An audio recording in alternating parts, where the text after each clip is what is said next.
வணக்கம்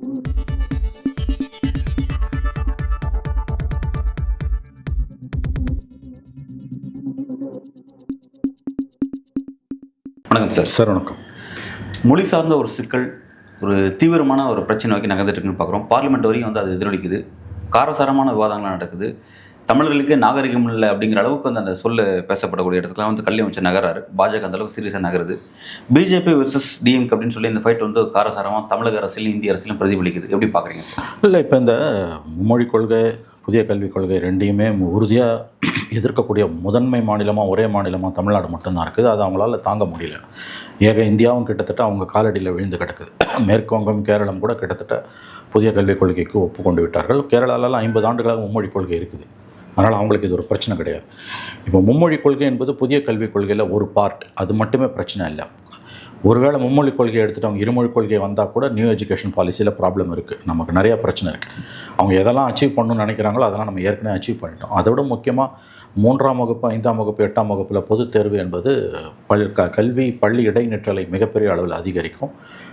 சர்வநாசமாக மாறிப்போகும் தமிழ்நாடு. அதில் எந்த சந்தேகம் வேணாம்.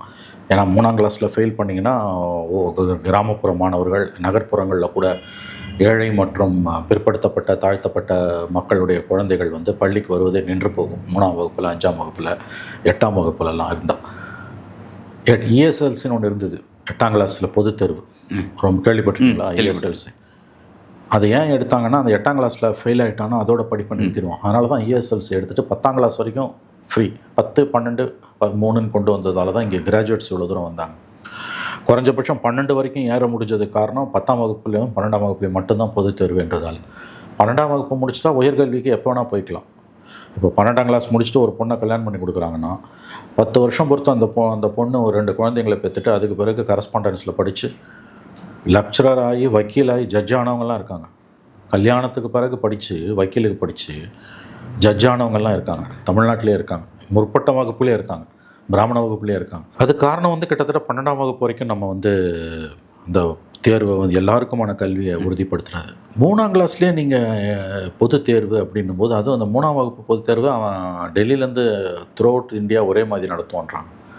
3ஆம் வகுப்பில் ஃபெயில் ஆச்சுன்னா ஒரு குழந்தையோட கதின்னா நினைத்து பார்க்க முடியாத அவலங்களைத்தான் கொண்டு இருக்கிறது. இது துரதிருஷ்டவசமாக மற்ற மாநிலங்கள்லாம் கிட்டத்தட்ட ஏற்றுக்கொண்டு விட்டன. அல்லது பெரிய அளவில் இப்போ மேற்குவங்கம், கேரளத்தில் கூட இந்த அளவு எதிர்ப்பு இல்லை. தமிழ்நாட்டில் மட்டும்தான் எதிர்ப்பு இருக்குது. ஏன்னா இவங்க சொல்லக்கூடிய அந்த உயர்கல்வி என்ரோல்மெண்ட்டெல்லாம் நம்ம கிட்டத்தட்ட வந்து 15 ஆண்டுகளுக்கு முன்பே அச்சீவ் பண்ணிட்டோம். அவங்க இப்போ தான் வரப்போகிறாங்க. ஆகவே இது ஒரு மிகப்பெரிய, தமிழ்நாட்டுக்கு மிகப்பெரிய ஒரு பேரிடியாகத்தான் வந்து விழுந்திருக்கிறது. சரியான பிரச்சனை தான் திமுக கையில் எடுத்திருக்குது. அவங்க அதை திசை திருப்பத்துக்கு எடுத்தாங்கன்னா இருக்கலாம், மாற்று கருத்துக்கு இடமில்லை. ஆனால் அவங்க எடுத்திருக்கிற பிரச்சனை ரொம்ப முக்கியமானது. ஆணவத்தின் உச்சாணி கொம்பில் தர்மேந்திர பிரதான் போய் திமுக எம்பிக்களை பார்த்து நீங்கள் நாகரிகமற்றவர்களார். பிறகு அதை வாபஸ் அது வந்து அவர் வருத்தம் தெரிவித்தார். அது அவை குறிப்பிலிருந்து நீக்கப்பட்டு விட்டு இப்போ ஒட்டுமொத்தமாக தமிழகமும் இந்த பிரச்சனையில் பிஜேபியை தவிர்த்து மத்திய அரசுக்கு எதிராக தான் நிற்கிது. அவர் கடைசியாக பேசும்போது என்ன சொல்கிறார்? இன்னும் 20 நாள் உங்களுக்கு டைம் இருக்குன்றாரு.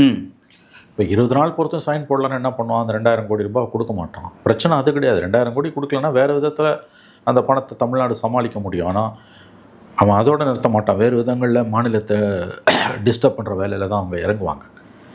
ஆகவே இது எப்படின்னு கேட்டிங்கன்னா, இந்த விஷயம்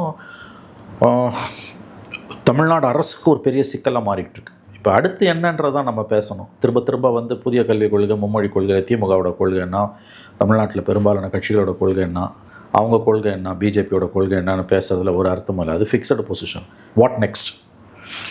இதை பற்றி டிஸ்கஷனுக்கு வரும்பொழுது இப்போ பிடிஆர் விசஸ் அண்ணாமலைன்னு சொல்லிட்டு நேற்று நீங்கள் பார்த்துருப்பேன்னு நினைக்கிறேன். பிடிஆர், அதாவது திமுகவினோட அமைச்சர்கள் இல்லை சீனியர்கள் யாராவது பேசினாங்கன்னா, உங்கள் மகன் உங்கள் பேரன் எங்கே படிக்கிறான், அவன் மும்மொழி படிக்கிறான், அப்போ வந்து உங்கள் பசங்களை நீங்கள் அதில் படிக்க வச்சுட்டு நீங்கள் வந்து இதை போதிக்கிறீங்களா மக்களுக்கு, உங்களுக்கு அறிவு இல்லையான்னு கேட்குறாங்க.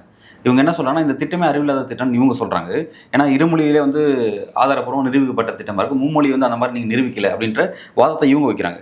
அதை இப்படி வைக்கும்போது அண்ணாமலை போன்றவங்க, பாஜக போன்றவங்க இப்படி பர்சனல் அட்டாக்கில் வராங்களே, இது எப்படி பார்க்குறீங்க? இல்லைங்க, பர்சனல் அட்டாக்கில் போகிறது வந்து பிரச்சனையை நிறுத்து போக செய்யுது.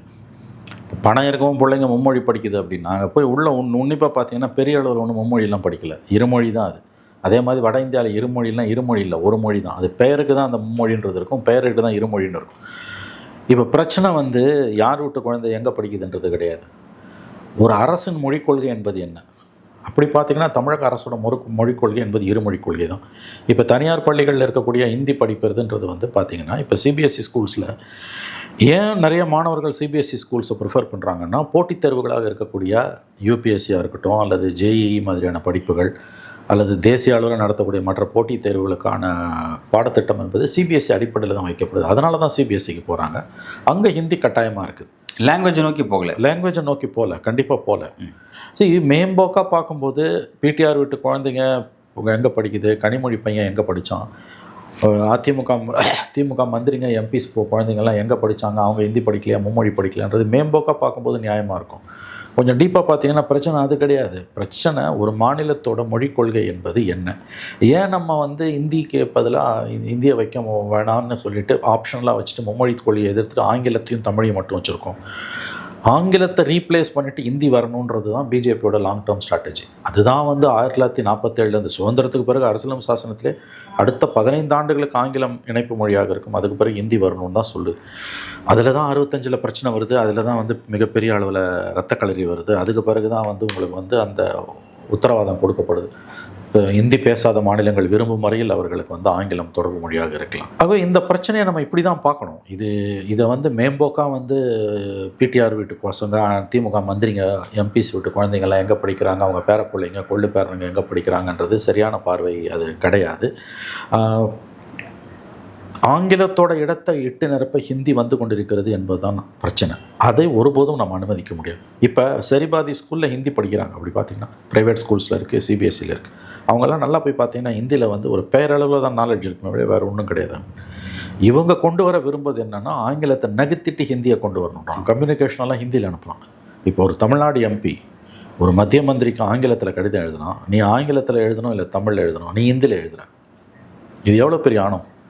ஆகவே இந்த மொழி சிக்கலை, இந்த மொழி பிரச்சனையை வேண்டுமென்றே திசை திருப்புகிறார் அண்ணாமலை. பிடிஆரோட பேச்சை வந்து விஷமத்தனமாக அவர் திசை திருப்புகிறார். சரிபாதி பிள்ளைகள் வந்து இன்றைக்கி தனியார் பள்ளியில் படிக்கிறாங்கன்றது வந்து அந்த மொழிக்காக அல்ல, அந்த போட்டித் தேர்வுகளுக்காக சிபிஎஸ்சி சிலபஸில். ஆகவே இவர்கள் கொண்டு வர விரும்புவது வெறும் மொழி மட்டும் இல்லை, அதன் மூலமாக ஒற்றை மொழி, ஒற்றை மதம், ஒற்றை கட்சி, அந்த ஒற்றைத்தன்மையை நோக்கி நாட்டை இவர்கள் நகர்த்த முயலுகிறார்கள். அதுதான் சிக்கல். அதை தான் வந்து ஸ்டாலின் வந்து நாக்பூர் டோன் பயன்படுத்துகிறாரு. நீங்கள் அதை தான் நீங்கள் இம்ப்ளிமெண்ட் பண்ண பார்க்குறீங்க. எஸ், நாக்பூரில் ஆர்எஸ்எஸோட அஜெண்டா தான் ஹிந்தின்ற. ஏங்க அவர்கள் ஆர்எஸ்எஸ் தலைவர்கள் ஹிந்தி வெறியர்கள். மகாராஷ்டிராவில் பிரச்சனைங்க. பையா, ஆஜி பையாவோ யாரோ ஒரு பேர், நான் முழு பேர் எனக்கு நினைவில்லை, ஆர்எஸ்எஸோட மூத்த தலைவர்களில் ஒருவர்.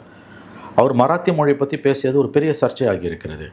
மராத்தி மொழி தேவையில்லை, மும்பையில் வாழ்வதற்கு ஹிந்தி தெரிஞ்சால் போதும்னோன்னா மும்பையில் பெரிய அளவில் எதிர்ப்பு குரல்கள் வெடித்தன. ஃபட்னாவிஸ் வந்து இறங்கி வந்து இல்லை அப்படி நாங்கள் சொல்லவே இல்லைன்னு முட்டு கொடுக்க வேண்டிய சூழலுக்கு அவர்கள் தள்ளப்பட்டார்கள். இன்றைக்கி காலையில் ஒரு வைரல் ஆகிட்டு தனியார் துறையில் வந்து இவங்க அதை திணிக்கும் போது அங்கே செருப்படி விழுது இந்தி வெறியர்களுக்கு. ஏன்னு கேட்டிங்கன்னா தனியார் துறையில் வந்து வியாபாரம் தான் முக்கியம், உனக்கு லாபம் தான் முக்கியம். மத்திய அரசு மூர்தன்யமாக ஹிந்தியை திணிக்கிற மாதிரி எந்த ஒரு தனியார் நிறுவனமும் மூர்தன்யமாக ஹிந்தியை திணிக்க முடியாது. நீ மராட்டியில் பேசினோடக்கு நான் ஹிந்தியில் தான் பதில் சொல்லணும், மராட்டி தெரிஞ்சாலும் ஹிந்தியில் பதில் சொல்லணும் பொழுது அது ரொம்ப ஆணவமான ஒரு செய்கை. இந்த பிரச்சனை, இந்திக்கு எதிரான இந்த போக்கு எல்லா மாநிலத்திலுமே இருக்குது. நம்ம வெளிப்படையாக குரல் கொடுக்குறோம். ரெண்டாவது, நமக்கு ஒரு 100 ஆண்டு வரலாறு இருக்குது, அதனால் நம்ம இதை தொடர்ந்து ஈஸியாக நடத்த முடியுது. அங்கெல்லாம் வந்து இப்போ தான் அது கொழுந்து விட்டு எரிய இப்போ தான் சூடு பிடிக்க ஆரம்பிச்சிருக்கு. கர்நாடகாவில் இருக்குது. இப்போ இன்றைக்கி நீங்கள் சொன்ன மகாராஷ்டிராலேருந்து வரக்கூடிய நியூஸ் என்னென்னா, அங்கே வந்து மும்பையில் வசிக்க வந்து உங்களுக்கு மராத்தி தேவையில்லை அப்படின்னு சொல்லி பாஜக சொல்லுது. அதாவது ஆர்எஸ்எஸ் சொல்கிறாங்க. சொன்ன உடனே அவங்க என்ன சொல்கிறாங்கன்னா, அது கொந்தளிச்சு ஆர்எஸ்எஸ் எதிர்க்க ஆரம்பிக்கிறாங்க. இந்த விஷயத்தில் மராத்தி தான் எங்களுக்கு வேணுங்கிறாங்க. ரெண்டாவது வந்து கவர்மெண்ட் அஃபிஷியல்ஸ் எக்ஸாம்ஸ் வந்து மராத்தி எக்ஸாம்ஸ் வந்து நாங்கள் மராத்தி தான் கண்டக்ட் பண்ண போகிறோம்னு சொல்லி பாஜக ஸ்டேட் கவர்மெண்ட் அவங்க அந்த ஸ்டாண்ட் எடுக்கிறாங்க. அப்போ அது அவங்களுக்கே வந்து ஒரு சிக்கல் நிறைஞ்ச விஷயம், சிக்கலாக வருது. பல மாநிலங்களில் லோக்கல் பிஜேபி யூனிட்ஸே இவங்களுக்கு எதிராக திரும்ப ஆரம்பிச்சிருக்காங்க. இந்த வெறியர்களுக்கு தக்க பாடத்தை இந்தியா புகட்டும். அந்த பாடம் புகட்டக்கூடிய போராட்டத்துக்கு தமிழ்நாடு தலைமை தாங்கும். ஏன்னா இது வந்து இந்த மொழி ஆதிக்கம் என்பது அட்டூழியத்தின் உச்சம், இந்தியாவின் ஒற்றுமைக்கு உலை வைக்கக்கூடிய ஒரு காரியம். எல்லாரும் வந்து இந்த மும்மொழி திட்டம், இந்தி எதிர்ப்பு, இந்தி திணிப்பு எதிர்ப்பு, தமிழ்நாடு மட்டும்தான் வந்து முன்னணியில் இருக்குது, தமிழ்நாடு மட்டும்தான் செய்து, மற்ற மாநிலத்தாலாம் ஒத்துக்கிட்டாங்க. கிடையவே கிடையாது. இந்த எதிர்ப்பு கர்நாடகாவில் இருக்குது, கேரளாவில் இருக்குது, ரொம்ப குறிப்பாக மகாராஷ்டிராவில் இருக்குது, பஞ்சாபில் இருக்குது, வடகிழக்கு மாநிலம் பூரா இருக்குது எதிர்ப்பு. இந்த ஹாட்கோர் இந்தி பெல்ட்டுன்னு சொல்லக்கூடிய உத்தரப்பிரதேஷ், மத்திய பிரதேஷ், ராஜஸ்தான், சத்தீஸ்கட், உத்தராகண்ட், பீகார், இதை தவிர மற்ற எல்லா மாநிலங்களிலுமே இந்த எதிர்ப்பு இருந்துக்கிட்டே தான். இப்போ ஒரிசா மாதிரி மாநிலங்களில் வந்து அவங்க எதிர்ப்பு இல்லையே ஒழிய அவங்களுக்குள்ளேயும் அந்த கோபம் இருக்குது. ஏன்னா அந்த ஒடிய மொழியை கபலீகரம் பண்ணுறான். மகாராஷ்டிராவில் பண்ணுறது அவங்களுக்கு மிகப்பெரிய பின்னடைவை, எதிர் தாக்குதலை அவர்களுக்கு சந்திக்க வைக்கும். மராட்டி மொழிக்கு வந்து ஒரு பெரிய பாரம்பரியம் உண்டு. இந்தியாவில் 8% மக்கள் பேசக்கூடிய மொழி மராட்டி மொழி.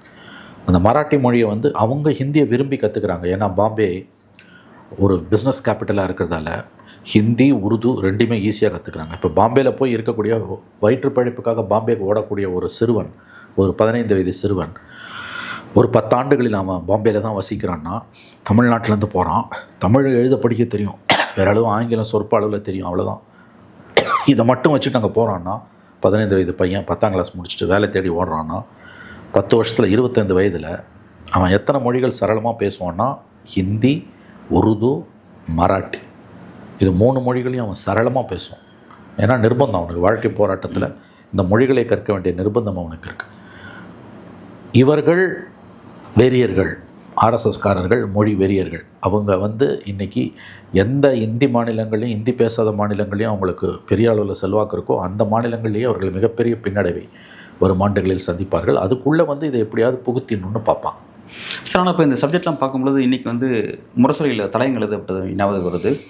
கோல்வால்கர் வந்து அவர் குறிப்பிட்டிருக்காரு, மொழிவாரி மாநிலங்கள் இந்தியாவில் பிரிக்கப்படும் போதே அதுக்கு எதிராக நின்றவர், எதிராக வந்து கருத்து சொன்னவர், எழுதினவங்க. அதுதான் வந்து ஒரு பெரிய பிரச்சனை. இந்தியா ஃபுல்லாக ஒரே அதிகாரமாக இருக்கணும்னு நினச்சாங்க. ஆனால் மொழிவாரியாக பிரித்து தான் அவங்களுக்கு பெரிய சிக்கலாக இருக்குது. இப்போ அதை நோக்கி தான் இந்த விஷயங்கள்லாம் டிஸ்கஷன் அதை நோக்கி தான் நகர்றதா? அதாவது மொழிவாரி மாநிலங்களை பாதுகாக்கணும், அதோட அதிகாரங்களை பாதுகாக்கணும், அது பாதுகாக்க போகும்போது பாதுகாக்க தவறும்போது வரக்கூடிய பிரச்சனை இதெல்லாம் அப்படிங்கிற இடத்துக்கு இது வந்து நிச்சயமாக இருக்கலாம். அப்படியே நம்ம புரிஞ்சுக்கலாம். ஒற்றைத்தன்மையை நிறுவ விரும்புகிற பாஜகவோட ஆணவத்துக்கு எதிராக நடக்கக்கூடிய போராட்டம் தான் இது. இப்போ பழைய மாதிரி வந்து மொழிவாரி மாநிலங்களாக பிரிக்கப்பட்டதுக்கு முந்தின காலகட்டத்துக்கு நம்ம இன்றைக்கி போக முடியாது. அது முடியாது. தமிழ்நாடு, கேரளம், ஆந்திரா, தெலுங்கானா, பாண்டிச்சேரி, கர்நாடகா இதெல்லாம் இருக்குது. ஆந்திரா, கர்நாடகா, கேரளா, தமிழ்நாடு 4 மொழி. தெலுங்கு மட்டும் 2 மொழி, ஒரு மாநிலம், ஒரு மொழி 2 மாநிலம். இது எல்லாத்தையும் மொத்தமாக ஒரே இதுவாக மட்ராஸ் பிரசிடென்சி, சென்னை ராஜதானின்னு கொண்டு வந்துட முடியுமா? இல்லை தக்ஷின் பாரத்னு ஒன்றா பண்ண முடியுமா? முடியாது. ஆனால் அவங்க என்ன பண்ணுறாங்கன்னா, 2014 நடந்து கொண்டு இருக்கக்கூடிய ஒரு அட்டூழி என்னென்னா, மிகப்பெரிய அளவில் வட மாநிலங்களில் இருக்கவங்கள தமிழ்நாடு, கேரளா, தெலுங்கானா மாதிரி ஆந்திராவில் கொண்டு வந்து வைப்போம். ஏன்னா இங்கே இருக்க அந்த டெமோகிராஃபியை மாற்றுறதுக்காக பர்பஸாகவே செய்கிறாங்களா? பர்பஸ்ஃபுல்லாக கான்ஷியஸாக எடுத்தது. வங்கிகளில் 2014க்கு முன்னால் இருந்த நிலைமை, 14க்கு பிறகு இருக்க நிலைமை கண்கூடாக பார்த்தோன்னா, கஸ்டமர் கேரில் ஹிந்தி தெரிஞ்சவனை மட்டும் கொண்டு வந்து தேசியமயமாக்க பண்டிகை வங்கிகளில் உட்கார வைப்பது என்பது திட்டமிட்ட நடவடிக்கை. நீ ஹிந்தி பேசினான்றது பல இடங்களில் பிரச்சனை வருது. அப்புறம் சண்டை போட்டால் அவன் திக்கி தமிழ் பேசுவான், இல்லை மேனேஜர் வந்து ஹெல்ப் பண்ணுவான். இதெல்லாம் திட்டமிட்டு செய்யுது. ஹிந்தி பேசக்கூடியவர்களை தமிழ்நாட்டில் கொண்டு வந்து அரசு துறைகளில் ஊடுருவ வைப்பது என்பது திட்டமிட்டு இங்கே இருக்கக்கூடிய டெமோகிராஃபின்வாங்க, மக்கள் கலவையை மாற்றக்கூடிய ஒரு வேலை. இப்போ என்எல்சியில் 700 இன்ஜினியர்ஸ் அப்பாயின்ட் பண்ணுறோம். 750 இன்ஜினியர்ஸில் கிட்டத்தட்ட ஒரு 42 இன்ஜினியர்ஸ் தான் தமிழர்கள். கிட்டத்தட்ட 700 இன்ஜினியர்ஸை யூபியில் அப்பாயிண்ட் பண்ணுறான். ஹிந்திக்காரன், அத்தனை பேரும் ஹிந்திக்காரன். யூபி, மத்திய பிரதேஷ், ராஜஸ்தான், ஹிந்தி பெல்ட்லேருந்து அவன் அத்தனை பேரையும் யூபி பேஸில் அப்பாயிண்ட் பண்ணிவிட்டு 2 மாதத்தில் அவனை அங்கே இங்கே ட்ரான்ஸ்ஃபர் பண்ணான். அப்பாயிண்ட் பண்ணும்போது இங்கே அப்பாயிண்ட் பண்ணால் இங்கே வந்து பிரச்சனை வரும்ட்டு. தேசியமாக இது நாடு தழுவிய அளவில் இருக்கக்கூடிய நேஷனல் லிக்னைட் கார்பரேஷன், தேசிய அளவிலான நிலக்கரி சுரங்கங்களை வைத்திருக்கக்கூடிய நிறுவனம் என்பது இந்தியா பூரா எங்கே வேணால் நாங்கள் ட்ரான்ஸ்ஃபர் பண்ணோம். ஆனால் அப்பாயிண்ட் பண்ணுறது எங்கன்னா யூபியில். எந்த இதுக்குன்னா சென்னைக்காக, தமிழ்நாட்டுக்காக. 14க்கு பிறகு தான் இந்த போக்கு அதிகமாச்சு. சிதம்பரம் நிதியமைச்சராக இருந்தப்பெல்லாம் வங்கிகளில் இந்த அளவுக்குலாம் கிடையாது. இதான் அங்கொன்றும் இங்கே ஒன்று மாறும். 14 மோடி வந்த பிறகு திட்டமிட்டு இன்றைக்கி போனீங்கன்னா எல்லா வங்கிகள்லேயும் ஒரு இந்திக்காரன் 4 பேராக இருப்பான், மினிமம் 4 பேர். அதுலேயும் கஸ்டமர் கேரில் உட்காந்துருப்போம். எப்படி வந்து சேவை செய்வாங்க சார்? கஸ்டமர் கேரில் உட்காந்து இந்த கஸ்டமர்ஸ்க்கு அவங்க சேவை செய்வாங்க. தேசியமயமாக்கப்பட்ட வங்கியில் இதே நீங்கள் பார்த்தீங்கன்னா வந்து ப்ரைவேட் பேங்க்கில் அது கிடையாது. அங்கே வர்த்தகம் பாதிக்குது. ஆமாம். அது அஞ்சல் துறையிலையும் சரி, ரயில்வே ஸ்டேஷன்லையும் இந்த பிரச்சனை எதிர்கொள்ளும். நிறைய டிக்கெட்டில் பார்த்தீங்கன்னா வந்து ஹிந்தியில் வந்து வந்திருக்கும், இங்கிலீஷில் வந்துருக்கும், தமிழ் இருக்காது. அது அங்கே பிரச்சனை பண்ண வேண்டிய பிரச்சனை மாறும். ஒன்றும் இல்லைங்க, விசிட்டிங் கார்டு வங்கிகளில் பணிபுரியக்கூடிய உதவி மேலாளர்களுக்கு விசிட்டிங் கார்டு அடிக்கும். விசிட்டிங் கார்டு தமிழ்லையும் ஆங்கிலத்திலையும் இருக்கும். இப்போ ஆங்கிலத்திலையும் ஹிந்திலையும் மட்டும்தான் இருக்குது. இல்லைனா அவன் என்ன சொல்கிறான், நீ தமிழ்லையும் ஹிந்திலையும் அடி. ஹிந்தி கண்டிப்பாக இருக்கணும். இதை எதிர்த்து பேசக்கூடிய வங்கி மேலாளர்கள் பழி வாங்கப்படுகிறார்கள். அவங்கள வந்து ஏதாவது குக்கிராமத்துக்கு மாற்றுறது. அதில் அந்த ஒரு கிளர்க்குக்கு மேலே பொசிஷன் போனால் ட்ரான்ஸ்ஃபரபிள் ஜாப். கிளர்க் வரைக்கும் நீ ட்ரான்ஸ்ஃபர் கிடையாது. அதனால தான் நிறைய பேர் வந்து வெறும் கிளர்க்கோடே நிறுத்திப்பான், ட்ரான்ஸ்ஃபரே வேணாம். கிளர்க்குக்கு மேலே போனீங்கன்னா நீ ஏஜிஎம் டிஜிஎம் வரைக்கும் போகலாம். அப்படி போகும்போது என்ன நடக்குன்னா இது நடக்கும். ஓகே, இந்த புலம்பெயர்ந்து வரக்கூடியவங்களை வந்து தங்களோட வாழ்வாதாரத்துக்காக வரக்கூடிய நபர்கள் ஒரு பக்கம் இருக்காங்க. இன்னொரு பர்பஸாகவே இந்த மாதிரியான ஒரு அரசியல் செய்யணும், இந்த ஜியோகிராஃபி ஸ்ட்ரக்சரை மாற்றணுங்கிறதுக்கான ஒரு விஷயமும் இதில் 2 விஷயங்கள் இருக்குதுன்னு பார்க்க வேண்டியதாக இருக்குது. இங்கே பல அரசியல் கட்சிகள் வந்து இந்த தேசியம், மொழி சார்ந்த தேசியம் பேசக்கூடிய வந்து இந்த மாதிரியான புலம்பெயர்ந்தவர்களை வேறு நபர்களாக பார்க்கக்கூடிய ஒரு போக்கு இருக்கும். அந்த ஒரு சிக்கல் இருக்குது. அப்போ அந்த அந்த அந்த இந்த 2 கான்ஃப்ளிக்ட் இது 2த்துக்கும் வித்தியாசம் இருக்குது. பொழப்பு தேடி வரவனை நம்ம அரவணைக்கணும். இப்போ போன வருஷம் இங்கே புலம்பெயர்ந்தவங்களை அடித்து துரத்துனதெல்லாம் அபத்தமானது, அயோக்கியத்தனமானது. அது முட்டாள்தனம். அது நம்ம அனுமதிக்கக்கூடாது. இப்போ நம்ம பொழப்பு தேடி பாம்பேக்கு போகிறோம். பாம்பே வந்து ஒரு காலத்தில் தென்னிந்தியர்களால் தான் நிரம்பி வாழ்ந்தது.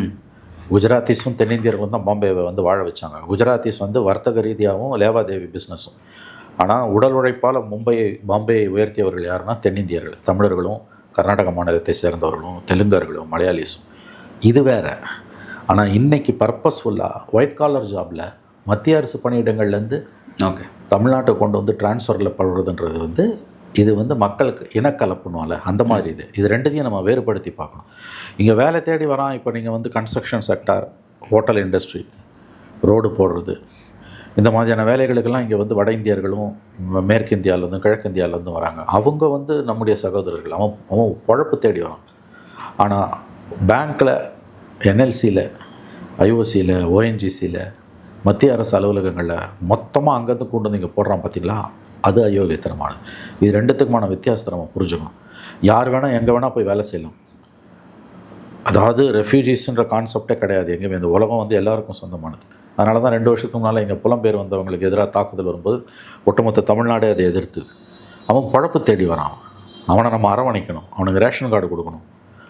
அவன் குழந்தைங்களுக்கு கல்வி கொடுக்கணும். அதை கொடுக்குது, தமிழ்நாடு அரசு கொடுக்குது. ஆனால் இது வேறு. பஞ்சாப் நேஷ்னல் பேங்க்கில் வந்து பஞ்சாப்லேருந்து வந்தவனை கூட்டினு வந்து இங்கே பெரிய பிரான்ச், தமிழ்நாடு சென்னையில் மட்டுமே 150 பிரான்ச் இருக்கும். அங்கே இப்போ அவங்க வந்து மொழி தெரியாத ஒருத்தன் அமிர்த்சர்லேருந்து உட்காந்துன்னு இருக்கான் கஸ்டமர் கேர் டெஸ்க்லன்னா அது எப்படி நியாயம்? அது தெரிஞ்சு தான் செய்கிறாங்க. இதை நீ வந்து ஒரு ப்ரைவேட் கம்பெனியில் பண்ண மாட்டேன். ஏன்னா வியாபாரம் அடிக்கும். இன்றைக்கி ஏர்டெல்லில் வந்து மராட்டியில் கேள்வி கேட்டால் ஹிந்தியில் கேட்டால் அவன் கொந்தளிக்கிறான்ல. இதை தொடர்ந்து நான் பாய்காட் பண்ணுவேன்னு சொன்னால் என்ன பண்ணுவோம் யோசிச்சு பாருங்க. இப்போ பழைய சிவசேனாவை இருந்ததுன்னா, பவர்ஃபுல் சிவசேனா, பால் தாக்கரே இன்றைக்கி உயிரோடு இருந்ததா, ஏர்டெல்லில் பாய்காட் பண்ணுங்கன்னு சொன்னால் என்ன பண்ணுவீங்க? பாம்பேயில் மட்டும் ஒரே நாளுக்கு 50,000 பேர் ஏர்டெல் சர்வீஸ்லேருந்து வெளியில் வந்து ஜியோவுக்கு போகிறான். என்ன பண்ணுவீங்க? அதை தாங்க முடியும் அவனால்? அப்போ அங்கே அடித்தா தான் அவனுக்கு வடி விழும், திருந்துவான் அவன். அதனால் இப்போ நான் என்ன சொல்கிறேன்னா, தனியாரில் அதை வந்து அவங்க செய்ய தயங்குறாங்க. ஆனால் அரசு துறையில் அதை திட்டமிட்டே புகுத்துறாங்க. அது 14க்கு பிறகு இந்த மொழி சார்ந்த ஒரு இனக்குழுக்கள் வந்து இங்கே தீவிரமாக செயல்பட வேண்டிய தேவை இருக்கும். இப்போ கர்நாடகாவில் வாட்டர் நாகராஜ் வந்து வெறியர்களுக்கும் இவர்களுக்குமான வித்தியாசத்தை நம்ம புரிஞ்சுக்கணும். வட்டால் நாகராஜ் தமிழனை போட்டு அடிப்பான். அதாவது உழைப்புக்காக தேடி வரக்கூடிய உழைப்பாளி தமிழனுக்கும் உழைப்பாளி கன்னடனுக்கும் எந்த பிரச்சனையும் கிடையாது. அவன் ஒன்றோடு ஒன்று சேர்ந்தவர்கள். அது மாதிரி தான் இப்போ இங்கே நம்ம இருக்கக்கூடிய பிஆர்எஸ், இங்கே இருக்கக்கூடிய வடகிழக்குலேருந்து வந்தவங்க, இங்கே இருக்கக்கூடிய தென்னிந்தியிலேருந்து மற்ற மாநிலங்கள்லேருந்து ஹிந்தி பேசும் மாநிலலேருந்து வந்தோம். அவங்கெல்லாம் நம்முடைய சகோதரர்கள். நாம் அவங்கள பாதுகாக்கணும். அவனுக்கு தமிழ் சொல்லிக் கொடுக்கணும். இன்னும் சொல்லப்போனால் அவனுக்கு வாய்ப்பு இருந்தால் அவனுக்கு ஹிந்தி வாதியாரை வச்சு சொல்லிக் கொடுக்கணும். இப்போ திருப்பூர்லலாம் அது செய்கிறாங்க அந்த குழந்தைகளுக்காக. அது வந்து நம்முடைய கடமை. ஏன்னா அவன் நம்முடைய ஜிடிபியை உயர்த்துறான். அவனோட உழைப்பால் நம்முடைய இதை உயர்த்துறான். ஆனால் நீங்கள் அரசு துறை நிறுவனங்களில் மேட்டுக்குடியில் வந்து உட்காந்துக்கிட்டு இன்றைக்கி ஏர்டெல்லில் பேசினா பாருங்கள் திமுறா, அதை நம்ம அனுமதிக்கக்கூடாது. 2த்துக்குமான வித்தியாசத்தை, அதாவது இந்த மைக்ரன்ஸுக்கு எதிராக தமிழ்நாட்டில் 2 ஆண்டுகளுக்கு உருவான அந்த வெறி இருக்கு இல்லையா, அதை ஊக்குவிக்கிறதுக்கு நம்ம இதை பயன்படுத்தக்கூடாது. அது வேறு, இது வேறு. புரிஞ்சுக்க முடியுது சார். இப்போ அதே மாதிரி வந்து இன்னொரு விஷயம் வந்து இப்போ இந்த மொழி சார்ந்த விஷயம், மும்மொழி அப்படிங்கிறது வந்து இந்தி படிக்கணுமா வேண்டாமாங்கிறது கிடையாது, இந்தியர்கள் படிக்கணுமா வேண்டாமா அப்படின்ற ஒரு டிபேட் தான். அதுதான் வந்து இந்த என்இபி அப்படிங்கிற விஷயத்தை சொல்கிறாங்க. அது நீங்கள் எப்படி பார்க்குறீங்க? முட்டாள்தனத்தை உச்சகட்ட அயோக்கியத்தனம். அது நேரடியாக வந்து கடந்த காலங்களில் இந்திய புகுத்தினா இப்போ 3வது மொழின்னு கொண்டு வந்து புகுத்துறோம். படிக்கிறதே இல்லைங்க யாருமே. 3 லாங்குவேஜ் ஃபார்முலா இருக்க ப்ரைவேட் ஸ்கூல், சிபிஎஸ்சி ஸ்கூல்ஸில் நீங்கள் போய் கணக்கெடுத்து பார்த்தீங்கன்னா ஜஸ்ட் ஒரு நான் டீட்டெயில் சப்ஜெக்ட் மாதிரி. ஸ்கூல்ஸில் நம்ம நான் டீட்டெயில்னு ஒன்று படிச்சிருக்கோம். வாரத்தில் ஒரு நாள் நான் டீட்டெயில் வாதியார் வருவார். பாதி வாரம் அவர் வரவே மாட்டார். மாதத்துக்கு ஒரு வாரம் வந்து அதிகம், சும்மா ஒப்பு சப்பாவாது இருக்கும். அந்த மாதிரி தான் 3 லாங்குவேஜ் ஃபார்முலான்றது. இப்போ ஹிந்தியை வந்து 3வது மொழியாக கற்கக்கூடிய மாணவர்களோட ஹிந்தி மொழித்திறன் என்னென்னு பார்த்தீங்கன்னா கூட்டி படிப்பான். அதோட அவ்வளோதான். அதுவும் அந்த ஸ்கூல் முடிஞ்சோன்னா அது மறந்துடும். ஒரு பிடிஆர் தான் குறிப்பிட்றாரு. உங்களால் வந்து இது 57 ஆண்டாவது நீங்கள் ஒரு சட்டமாக வச்சுருக்கீங்க. எந்த ஸ்டேட்லேயாவது வந்து நீங்கள் இம்ப்ளிமெண்ட் பண்ண முடியல. கரெக்டாக சொன்னாங்க. கரெக்டு. அவர் இன்னும் கூடுதலாக சொல்றாரு, ஒரு மொழியை பின்பற்ற அவர் மாநிலங்களோட சொல்கிற இருக்கு. 57ன்றது வந்து இருமொழியை சொல்கிறாரா மும்மொழியை சொல்றாரா? மும்மொழியை நீங்க அது சென்ட்ரல் கவர்மெண்ட் மும்மொழி சட்டமா கொண்டு வந்துட்டாங்க. ஆமாம். இந்திரா காந்தி கொண்டு வந்துட்டாங்க. ஆமாம். தமிழ்நாடு அதை ஏத்துக்கல, விட்டுருங்க. ஆமாம். இப்ப இவ்வளவு நாளா நடைமுறை இருந்துச்சு, இதுல சக்சஸிவான ஸ்டேட் ஏதாவது ஒன்று எடுத்து ஒரு காட்டுங்க. ஸ்டேட் கூட இல்லை. பிடிஆரோட அந்த பேட்டி 100% சரியான பேட்டி, பாமரனுக்கும் புரிகிற மாதிரியான ஒரு பேட்டி அது. இந்திரா காந்தி கொண்டு வந்தது. அதனால தான் நான் இவ்வளோ நேரம் அதை சொல்லிட்டு இருக்கேன். அது ஒரு பெயரளவில் தான் இருக்குது. மும்மொழி கொள்கை என்பது வட இந்தியாவில் பெயரளவில் அது ஒரு நான் டீட்டெயில் சப்ஜெக்ட் படிக்கிற மாதிரி. எழுத்துக்கூட்டி எப்படி படிப்பான், அதோட போயிடும். அந்த 8ஆம் கிளாஸோ 10ஆம் கிளாஸ்க்கு அப்புறம் அது போயிடும். ஏன்னா +1 +2 வந்து சப்ஜெக்ட்ஸ் தான். அந்த 10ஆம் கிளாஸ் தூக்கி பிடிச்ச உடனே அவன் வந்து ஒரு ரிலீஃபாக ஃபீல் பண்ணுவான். அதாவது ஆங்கிலத்தில் சொல்கிறதுனா அந்த மொழியில் ஒர்க்கிங் நாலேஜும் அவனுக்கு சத்தியமாக இருக்காது. ஒர்க்கிங் நாலேஜ்னால் என்ன, சிம்பிளாக பேசணும், புரிஞ்சுக்கணும். அங்கே போனான்னா இன்றைக்கி வந்து தடுமாறியாவது பேசி புரிஞ்சுக்கணும். பெயர் பலகைகளில் இருக்க வாசகங்களை படிக்கணும், நம்பர்ஸை படிக்கணும். அந்த அறிவு கூட இருக்காது, அல்லது அது மட்டும்தான் இருக்கும், அதுக்கு மேலே ஒன்றுமே இருக்காது. நடைமுறையில் தமிழ்நாட்டில் இந்தியாவில் மும்மொழி கொள்கை ஏட்டு சுரக்காய். ஆனால் உலகம் பூரா இருக்க விஷயம் இருமொழி தாங்க. இன்னும் சொல்லப்போனால் ஒரு மொழி. ஏன்னா கற்பது என்பது சப்ஜெக்ட்ஸை தான். இருமொழி என்பது வந்து அதுவே நமக்கு போதுமானது. உலகத்துக்கான இணைப்பு மொழி ஆங்கிலம், இந்தியாவுக்கான இணைப்பு மொழியாகவும் அது இருக்கிறதுல என்ன பிரச்சனை? இன்றைக்கி குஜராத்தில் வந்து இதே மாதிரி குஜராத்தி ஹிந்தின்னு சொல்லி வெறி பிடிச்சாலஞ்சு இன்றைக்கி எங்களுக்கு ஆங்கில மொழி கல்வி வேணும், எங்கள் குழந்தைங்கள்லாம் படிக்கிறதுக்கு தேவைன்னு சொல்லி மிகப்பெரிய அளவில் மக்கள் இயக்கங்கள் வந்த பிறகு குஜராத்தில் ஆங்கில மொழி கல்வி இன்றைக்கி அதிகமாக வர ஆரம்பிச்சிருக்கு. தாய்மொழி கல்வி சிறந்தது, அதற்கு சிக்கல்கள் இருக்கும்போது ஆங்கில மொழி கல்வி தான் உகந்தது. ஹிந்தி கிடையாது. ஹிந்தியை வந்து நீங்கள் வச்சுக்கிட்டு என்ன பண்ண முடியாது. இது வந்து ஹிந்தி வந்து வளமான மொழியா, ஹிந்தியில் வார்த்தைகள் இருக்கா இல்லையா, ஹிந்தி மொழியுடைய தராதரம் பற்றிய விவாதம் அல்ல. எல்லா மொழிகளும் உயர்ந்தவை, அதில் எந்த சந்தேகம் வேணும். என் மொழி பெருசு, உன் மொழி சிறுசுன்றதெல்லாம் அபத்தமான அறிவு. கல் தோன்றி முன் தோன்றா காலத்து மூத்த கொடின்றதெல்லாம் அபத்தமானது. கல் தோன்றதுக்கு மேலே மொழி எப்படி தோன்றும்? இது வந்து உயர்வு நகர்ச்சியில் பேசப்பட்ட முட்டாள்தனமான வார்த்தை. எல்லா மொழிகளுமே வந்து மக்களுக்கானவை. அதில் எது உயர்ந்த எது வந்து தொன்மையானது, எது அதுக்கு பின்னால் வந்ததுன்றதை மொழியறிஞர்கள் முடிவு பண்ணட்டும். நம்ம எல்லா மொழிகளையும் ஊக்குவிக்கணும். அது இந்தியா மாதிரியான பன்முகத்தன்மை கொண்ட நாட்டில் நமக்கு எல்லா மொழிகளும் நமக்கு வேணும். அவன் மொழி அவன் படிக்கட்டும். தேவை ஏற்படும் போது அங்கே போகும்போது நம்ம ஹிந்தியை கற்றுக்குறோம், எல்லாருமே கற்றுக்குறோம். ஒரு தேவை வரும்போது மனிதன் வந்து இன்வென்ஷன் அதாவது இப்படி சொல்லுவாங்க, அதாவது necessity is the mother of invention. கண்டுபிடிப்பின் தாய் வந்து தேவை. நமக்கு தேவைப்படும் போது நம்ம படிச்சுக்குப்போம். ஒன்றுமே இல்லாத பிரச்சனையை உருவாக்கி இந்தியாவில் ஒற்றைத்தன்மை விரும்ப வேண்டும், கொண்டு வர வேண்டும் என்ற வெறியில் இந்த மத வெறியர்கள் காஷ்மீர்லேருந்து கன்னியாகுமரி வரைக்கும் ஒற்றை மதம், ஒற்றை மொழி, ஒற்றை உணவு, ஒற்றை கட்சி இருக்க வேண்டும் என்ற வெறியில் தான் இன்றைக்கி ஹிந்தியை கொண்டு வந்து புகுத்துறானுங்க. இது வந்து கண்டிப்பாக இவர்கள் கடந்த 100 ஆண்டுகளில் பல முறை முயற்சி செய்து தோற்ற மாதிரி தான் இந்த முறையும் தோற்கடிக்கப்படுவார்கள், தோற்றுப்போவார்கள். ஆனால் அதுக்கு முன்னால் இவங்க எவ்வளோ டேமேஜை பண்ணுறாங்கன்றதான் இன்றைக்கி நம்ம பார்க்கணும். Right sir. அடுத்த கட்டம் இதை எதை நோக்கி நகர்றது பொறுத்து பார்ப்போம் சார். நன்றி. நன்றி சார். நன்றி.